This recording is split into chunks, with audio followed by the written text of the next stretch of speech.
Bautista Montini, el Papa Pablo VI. En este programa vamos a hablar un poco de su vida, su obra y sobre todo como el gran forjador del Concilio Vaticano II. A continuación, a través de las páginas de la propia historia de la Iglesia contemporánea, redescubriremos una cándida figura que sin duda se convierte en uno de los grandes papas de los últimos tiempos. Les doy la bienvenida a su programa De la mano con la Iglesia.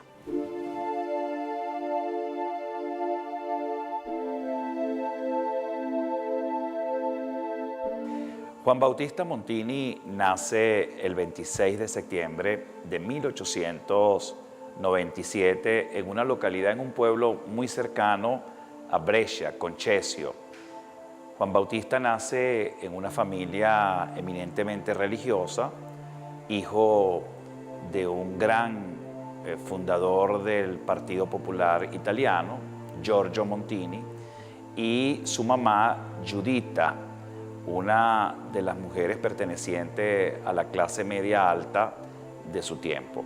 Juan Bautista Montini le va a tocar vivir una infancia rodeado de una familia eminentemente cristiana, con grandes valores y grandes principios católicos.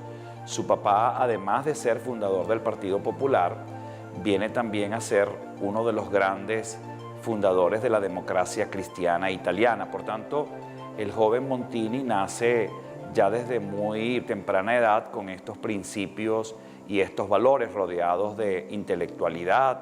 En primer lugar, su papá dirige un quotidiano muy famoso en la localidad de Brescia. Y segundo, su mamá, por su intensa piedad y su gran religiosidad, el joven Montini pues va a tener todos los, digamos, los elementos para nacer de un hogar cristiano. Es el segundo de 3 hermanos, le tocará de alguna forma vivir y experimentar esa vocación cristiana. A la poca edad, a la corta edad, decide ingresar al seminario y a los 23 años se ordena sacerdote. En 1920, exactamente, él logra ser ordenado Juan Bautista Montini, sacerdote de la Iglesia Católica. No sería sino 3 años más tarde cuando ingresa a la ciudad de Roma para estudiar Derecho Canónico, donde allí obtuvo los grados de licencia y seguidamente ingresa a trabajar a la Secretaría de Estado.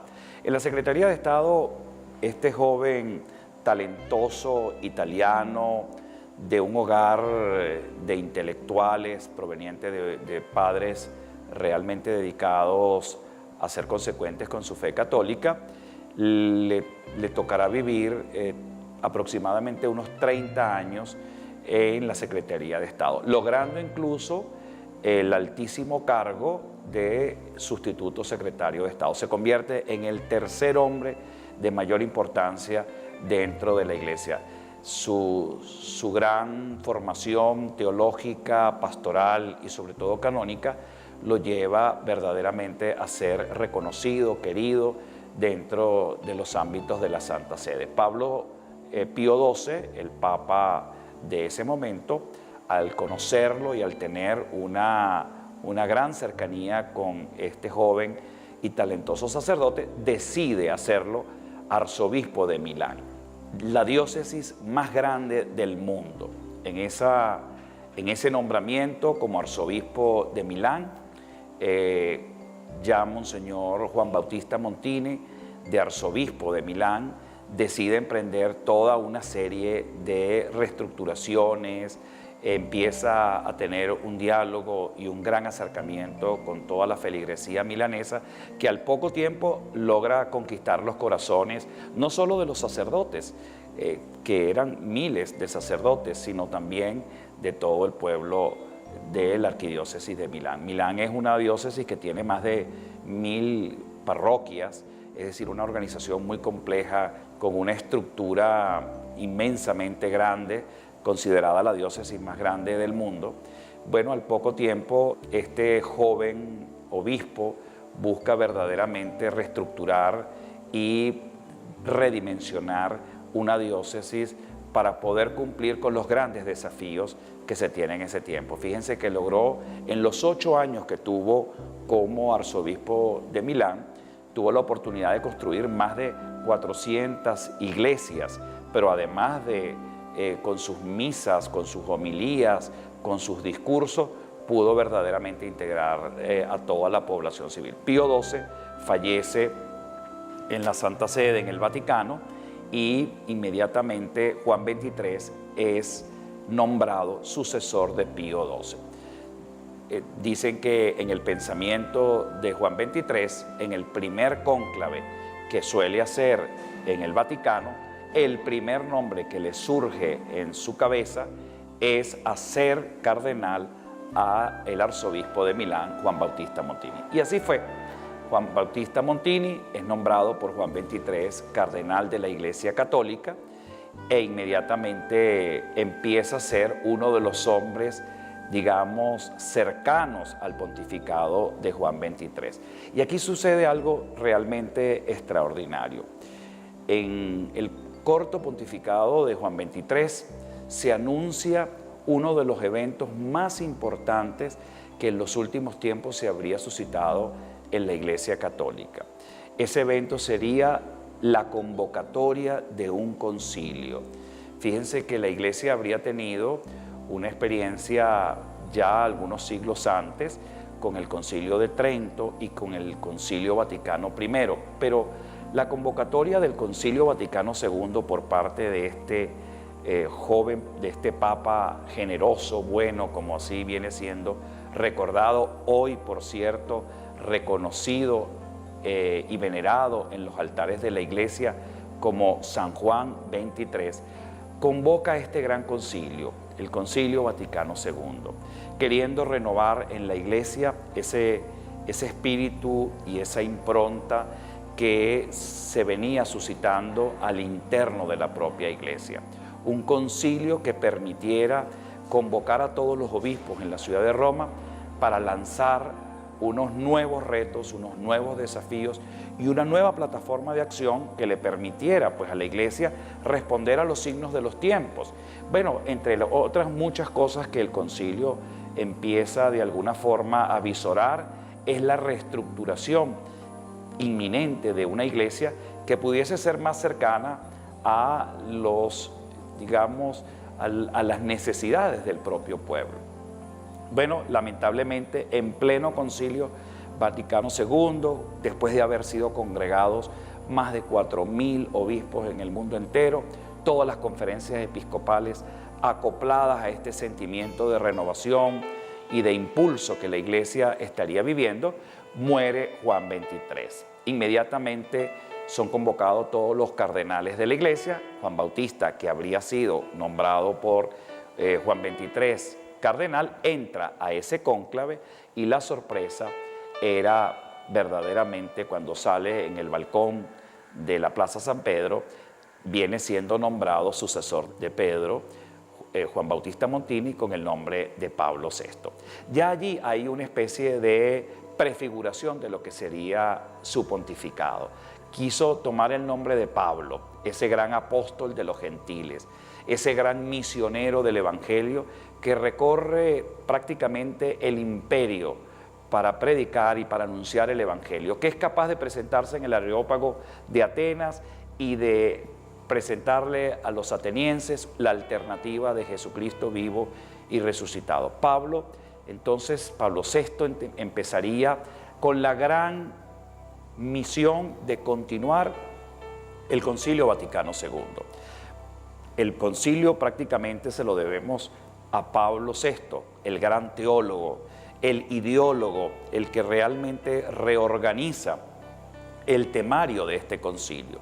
Y Pablo VI entonces empieza a tener una especie de protagonismo en todo un proceso de transformación que se va suscitando. Incluso dentro de la propia Iglesia, algunas corrientes internas tenían la esperanza de que el concilio pudiese ser abolido, pudiese dormirse y no, por otro lado, que pudiese seguir suscitando una serie de movimientos que pudiese de alguna forma permitirle a la Iglesia respirar ese aire fresco solicitado por algunos pastores y que pudiésemos verdaderamente anclar una iglesia solidaria con los pobres, con los jóvenes, con las familias y muy especialmente con el resto de las culturas advenientes. Es decir, una iglesia que sea incluyente, una iglesia que sea verdaderamente, que entre en el parámetro del diálogo, de la justicia social y que de alguna forma Pablo VI llevaría adelante en el concilio. Basta simplemente leer el Concilio Vaticano II y denotar realmente la profundidad de este documento. Un documento precioso que además sería oportuno aún hoy continuar revisando. La teología de nuestra iglesia hoy por hoy es posconciliar, es decir, proviene del Concilio Vaticano II. Entonces Pablo VI va a tener allí un merecido puesto. A él se le debe la redacción de algunos de los documentos más importantes y muy especialmente yo quisiera que pudiésemos revisar cuando estamos prácticamente inaugurando un neosanto, un San Pablo VI, poder de alguna forma hacer una relectura de este documento maravilloso que tiene una gran vigencia para todos los cristianos, aún viviendo un proceso de grandes transformaciones. Y fíjense que después de esto, Pablo VI le va a tocar emprender grandes reformas. La reforma, en primer lugar, de la Santa Sede, va a tener que adecuar unas estructuras en el Vaticano que le permita verdaderamente a una iglesia contemporánea responder a las exigencias.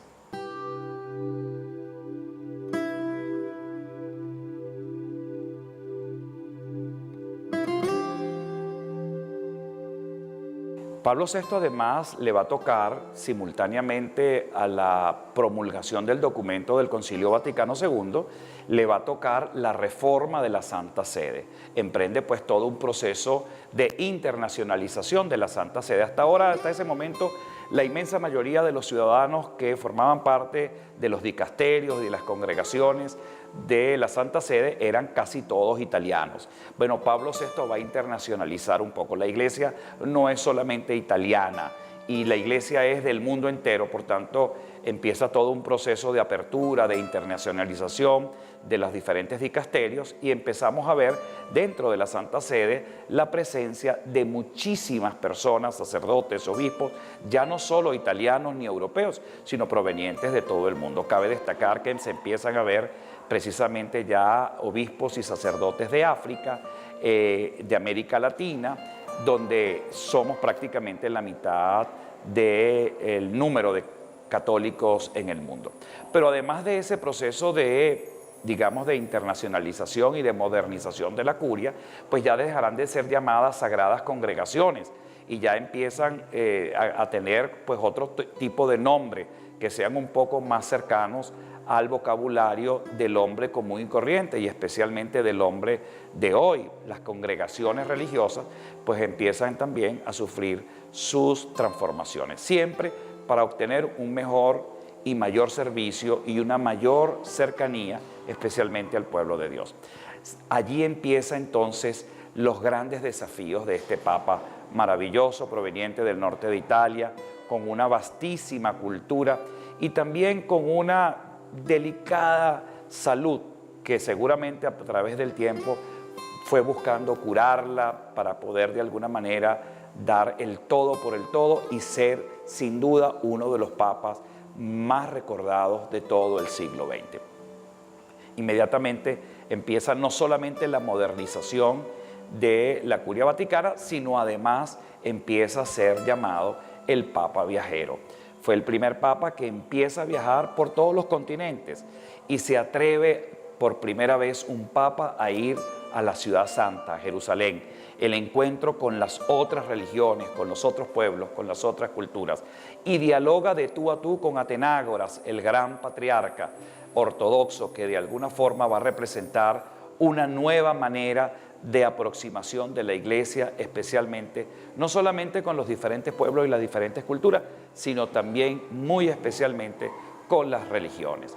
En ese diálogo tan maravilloso, ecuménico, cristiano, de acercamiento profundo, de humildad, pues se van a vivir unas nuevas relaciones, especialmente con las otras religiones que durante mucho tiempo habrían sido prácticamente apartadas, o el diálogo habría sido considerado un diálogo realmente frío o indiferente. Pero además de eso, es el Papa que visita también África, se encuentra con las diferentes culturas, sonríe con los diferentes pueblos, manifiesta y de alguna manera percibe las necesidades que en esos viajes apostólicos va recibiendo, hasta llegar a uno de sus grandes y maravillosos viajes que fue aún hoy muy recordado, el viaje a las Naciones Unidas. El Papa decide encontrarse con todos los jefes de estados del mundo entero. Fueron más de 130 los participantes en ese magno evento de las Naciones Unidas. Y allí, con su voz poderosa y firme, manifestó la necesidad de predicar la justicia social. No se puede hablar de paz si no hay justicia social. No se puede hablar de paz si no hay una profunda reconversión del ser humano y una opción fundamental para que todos de alguna manera apostemos a un mundo diferente donde todos podemos sin duda alguna entrar. Ese discurso del Papa llegó verdaderamente a calar una nueva imagen de una iglesia que se interesa ya por los problemas no solamente religiosos, sino también económicos, sociales, culturales, y muy especialmente es el Papa que le pide que paremos la guerra y que nos aboquemos realmente a la paz. Y allí empiezan unas grandes encíclicas que sin duda aún hoy sirven realmente de contexto y de punto de referencia para nuestra reflexión cristiana. La Populorum Progressio, cuando habla sobre el desarrollo de todos los pueblos, que ese desarrollo debe estar coordinado sin duda alguna en una incipiente búsqueda de la paz, donde de alguna forma los pueblos tienen sus propias necesidades y que los más poderosos y los más ricos no están llamados a pisar o a manchar de alguna forma aprovechándose de las necesidades de los pueblos más pobres. Por otro lado, aparece otra controversial encíclica, muy controversial. Cuando sale esa encíclica generó grandes discusiones en todos los ambientes a nivel mundial. La Humanae Vitae, aún hoy, sigue siendo una encíclica muy estudiada sobre el valor de la vida humana. Y allí el Papa hace una llamada de atención a vivir con profunda responsabilidad y con gran respeto el valor que tiene la vida humana. El valor que tiene la vida humana en el momento mismo de su propia concepción.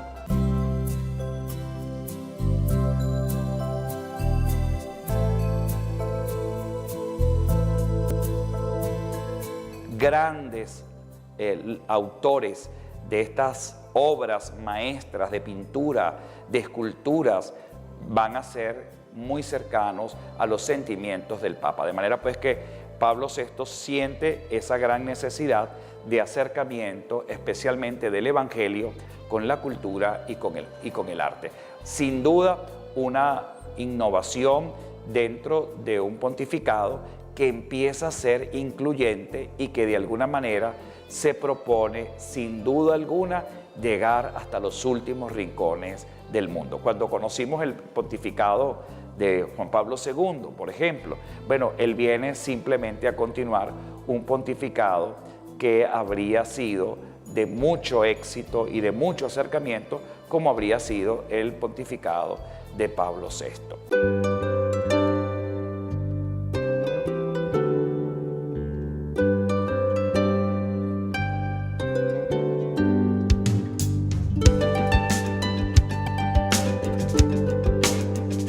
Bueno, de Pablo VI también pudiésemos decir que fue el Papa que promulgó y de alguna forma inauguró para los latinoamericanos el comienzo de una nueva era, una evangelización que venía por ese impulso fuerte del Concilio Vaticano II. Y en América Latina, en la ciudad de Medellín, los obispos latinoamericanos, motivados por la invitación del Papa Pablo VI, pues llegan a la convocatoria del segundo concilio latinoamericano de los obispos llamado Medellín. Medellín va a representar el impulso evangelizador de la Iglesia de América Latina. Y fíjense que América Latina estaba viviendo un momento de muchas dificultades, la pobreza, la violencia, algunos regímenes que se estaban prácticamente expandiendo a lo largo y ancho de todo el continente. Bueno, el Papa Pablo VI visita la ciudad de Medellín, visita Colombia, para darle una impronta y un impulso a este documento que sería sin duda una de las fuentes preciosas del trabajo pastoral y evangelizador de América Latina. De manera pues que a él le debemos justamente este año, en el año 2018, la Iglesia Latinoamericana acaba de celebrar hace escasas semanas los 50 años de esa segunda conferencia episcopal que fue en la ciudad de Medellín.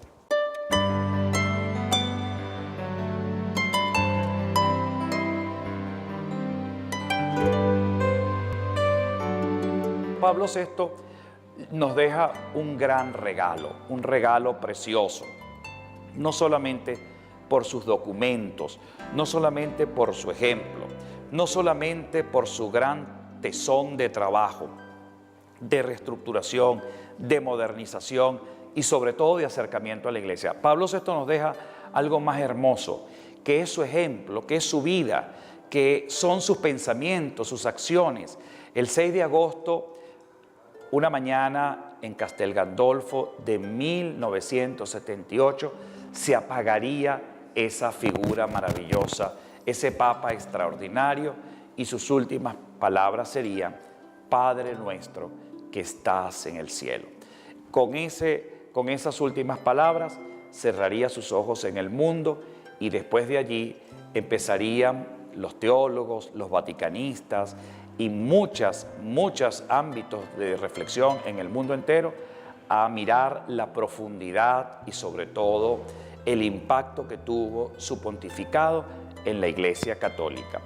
Hoy nosotros lo vamos a recordar como santo. La Iglesia lo reconoce como santo, como uno de los grandes propulsores de la evangelización del siglo XX y muy especialmente asentando las bases para el nuevo inicio del nuevo milenio. Pablo VI va a representar para nosotros sin duda ese rayo de luz y de esperanza que sin duda dentro de la Iglesia va a prevalecer a través de los tiempos por esa gracia que Dios le va inculcando a algunos hombres. Aún hoy, Pablo VI tiene una gran similitud con el Papa actual, con Francisco.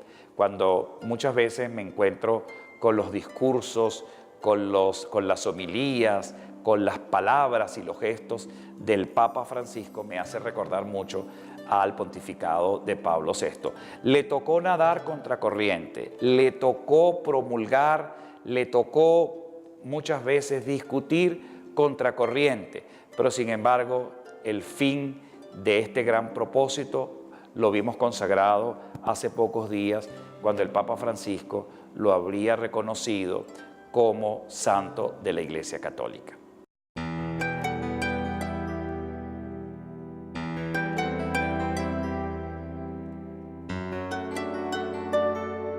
El domingo 14 del presente mes fue canonizado Pablo VI junto a otros que habrían sido reconocidos como santos en los altares, junto a Monseñor Romero, obispo latinoamericano de San Salvador.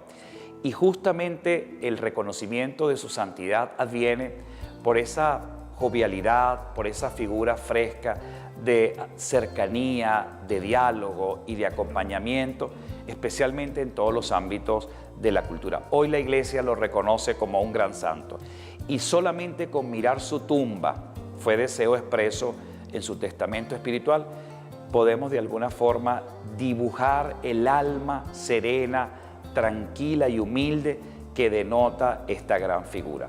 La tumba del Papa Pablo VI está justamente al lado del resto de las tumbas del resto de los pontífices y es una tumba plana, casi que en tierra, donde simplemente aparece inscrito su nombre, su fecha de nacimiento y su fecha de defunción. Ahí vamos a ver en una lápida de mármol sin ningún tipo de trabajo extraordinario. Ahí vamos a ver realmente la calidad, la calidez y sobre todo la humildad de este hombre que al ser reconocido en los altares, hoy más que nunca puede ser recordado y debe ser recordado por sus pensamientos y también por sus acciones.